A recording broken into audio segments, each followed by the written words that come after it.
If you're irritated at how hard it is, then you got resistance that won't let it in easily. And so it's by acknowledging that it's coming. It's by looking for the positive aspects of it showing up however it shows up. And by not so much comparing what's coming to you with what's come to someone else. In other words, that uneasiness slows abundance down. And so the thing that keeps most people, you have to accept that what you're letting in is not depriving anyone else of something. There's that sort of unworthiness thing that so many have going on that says, I must not be worthy of more because more isn't coming. And then as you try to figure out what isn't working and why it isn't working, you just hold yourself in a place of not letting it come in. And that's why you are brilliantly asking for ease. You see, if you want abundance and you believe it takes hard work, then doing the hard work that you believe is necessary before you can let it in. You put that in the vortex. Even when you were doing all that hard work, you were always asking for it to be easier, but you were using the hard work as your excuse to let it in. And so if you want abundance with ease, then you got to find a different way of approaching it with your thoughts. Make sense? You want to focus and let it put itself together. So your approach to financial abundance, for most people, it's exchange my wisdom or my effort, my activity or my product, exchange something that I'm about for money. That's the way most people look at economics. Win-win. I give you this, you give me that. So, and different people have different things that they're giving. If you have expectation that there is value in what you're offering, and you know that there are people who are looking for the value that you're offering, then there's no resistance in your vibration, no contradiction. And so sometimes what you're giving requires a lot of focus and attention from you, and what you're getting seems like it matches, but as you move through time, some of your intentions change. Maybe you want to put some time in some other things, and maybe you don't want to put as much time into what you were doing. And so sometimes you get a little out of balance within yourself because you believed in your win-win. You believed in, I give you this and you give me that. And now it's getting a little out of balance because you don't feel quite so willing to keep doing that, but you don't really believe yet that you can give less and still get same, or give less and get more. So this is why we like to have conversations with you, that the abundance that you are attracting and allowing into your experience isn't about your earning or your activity. It's about your wanting and not getting in the way of it. That's why the subject of worthiness is often part of the conversation, but that's such a loaded word. It's hard for anybody to really hear what we're getting at. So let's apply the formula that we've been talking about to this situation. So I would like, we're standing in your shoes, I would like abundance to flow, a lot of it, with ease. That's what I want. And as you make that statement, your inner being is not in disagreement with that. And so at that point, there's no contradiction. And then you say, from your human perspective, perhaps, I want a lot to come from me, but I know I'm going to have to work hard to get it, or at least do something equivalent to get it. And you begin to feel uneasy because your inner being isn't going along with that. Because your inner being knows that you don't have to earn to prove worthiness. Your inner being already knows that you are worthy. So then it starts to get a little off. You maybe don't trust quite so much. So then what happens to a lot of humans is that they then become skeptical. In other words, something that they sort of always kind of thought, that there isn't something for nothing like that money really can't come to you with that kind of ease. And that you feel discord in that thought because that thought's not true either. We want you to be a pointer at what you want. And we really want you to understand that the abundance that you seek can come to you that easily. But it has to be something that matches up in you. You can't attract outside of your beliefs. You cannot let in something that you are not believing. And so we could be having the same conversation about relationships or anything else. So now let's step back. What you want is putting itself together. In fact, it has already put itself together. And your desire and your willingness to explore a different approach in all of this means that you're getting closer and closer and closer to allowing it to come. Esther is using phrases with herself, such as, I like the idea of being more of a pointer than an absolute facilitator. In other words, she likes to point at the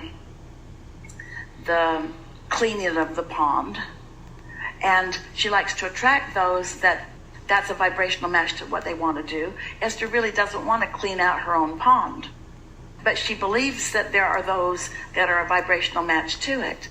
And so that's what we want you to begin contemplating. Be a pointer. So we're going to ask you some questions. Does this explanation of this vibrational reality ring true to you? Does it make sense? Does it also make sense to you that that non-physical part of you is aware of your request and is keeping a focused eye, so to speak, on what you've asked for? So do you believe in the vibrational reality of your request? So if we can get across this sort of little barrier that so many humans feel, how does the new resource get into the physical experience? Humans think mostly it's about action, or it's about digging something else up. But if we can get across to you in a way that you can really feel it, that vibrational reality becomes reality, and it will come in a logical way. In other words, after the fact, you'll see the logic of it. But if you try too hard to figure out how it's going to come, when it's going to come, where it's going to come from, who's going to bring it, when it's going to get there, then your inability to answer those questions puts enough resistance in it that you bog it down. If you can just think about what you want and why you want it, and then step back into that general place of trusting the existence of the vibrational reality. So, do you think that having had the experience that you've had, knowing what you want and having had the experience that you've had, that you'll be more sensitive to when it gets off kilter earlier in the unfolding? So if you really believe that there's a vibrational reality, and you really believe that things are working out for you, and you really believe that your inner being's got their eye on what's going on, and you care about how you feel, so you understand that your desire is being tended to, and then you do the only thing that is important for you to do. You hold yourself in a place of feeling as good as you can feel, as expectant as you feel. It is our promise to you that an avenue will open that meets everything. In other words, you've already, through everything that you've lived, you've said, I don't want that, I do want that, I don't want that, I do want that. And we want you to trust that your inner being knows what you're asking for, and that the vibrational equivalent of it, the seed of it, does exist in the vortex, which means it has to come to you. For it to not come in all of the ways, in all of the ease and flow that you're asking for, is completely illogical given the way the universe works. So what we're really asking you to do is, little by little, no longer focus yourself into that human mind, which is what's in the way of what you want. Humans would call what we were describing just now as illogical. We're not for a moment suggesting that you won't be inspired to some action, but we will promise you that it will be not be action that's distasteful to you, and not be action that's overwhelming to you. It'll be action that is in vibrational alignment with all of the things that you've been asking for. You cannot not get what you want, especially when you've been defining it as clearly and for as long as you've been defining it. It has to come. It's vibrationally illogical for it not to. And so what you're going to discover as you keep playing with this, you're going to discover your own stumbling blocks, because every time you feel them, it's going to feel like negative emotion. Jerry used to watch these gatherings, and someone would be in the hot seat and have a very earnest conversation like this one that we're having together. And then he would see, as soon as you leave the stage, a whole lot of people who have a whole lot of reason to get with you, to flock to you, to teach you what they know, or to offer you their version of multi-level marketing something. And Jerry used to say, I wish that they would just let that person sit for a while in the energy that happened. And that's what we're really asking you to do. You cannot hold a desire clear and pure and not get exactly what you want. But what holds it up, what prevents people from getting what they want, is exploring things that have happened before and then overlaying them over this desire. And all of that is in an attitude of, I didn't get it right, there's something I don't understand, or something that I don't deserve, and none of that is true. And that's why anytime you have any thoughts like that, in other words, some people would think the thought that it's easy to be a sucker.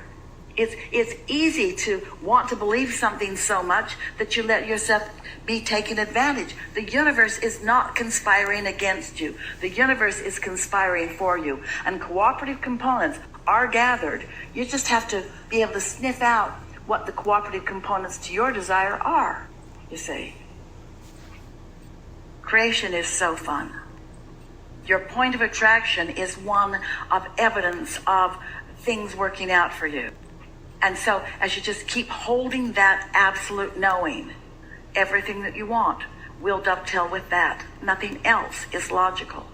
Nothing else is logical. And meanwhile, have fun in the working it out, feeling it out. So much of what we've been talking about is that new piece that you're looking for. Catching yourself, breaking the habit that seems normal by utilizing your guidance that shows you where the bugaboo is. And then once you discover it, you do less and less and less of it. You launch the rocket, and that's where your inner being's been, watching that movie, reveling in all that you're becoming. When you don't move in the direction of it, your inner being doesn't suffer, only you do. Your inner being holds to what you've asked for. That's the thing that we most want you to hear. That's why when you don't go there, you don't feel so good. You come, you evolve, you don't go, it doesn't feel good. So you launch another rocket and evolve a little more and then don't go and you don't feel good. But your inner being doesn't join you in that. Your inner being stays there knowing what you want, knowing that it is there for you, standing there in the full experiential awareness of witnessing the cooperative components being gathered to the vortex, in eager anticipation of you no longer defending what isn't working. And when you stop defending what isn't working, it will work.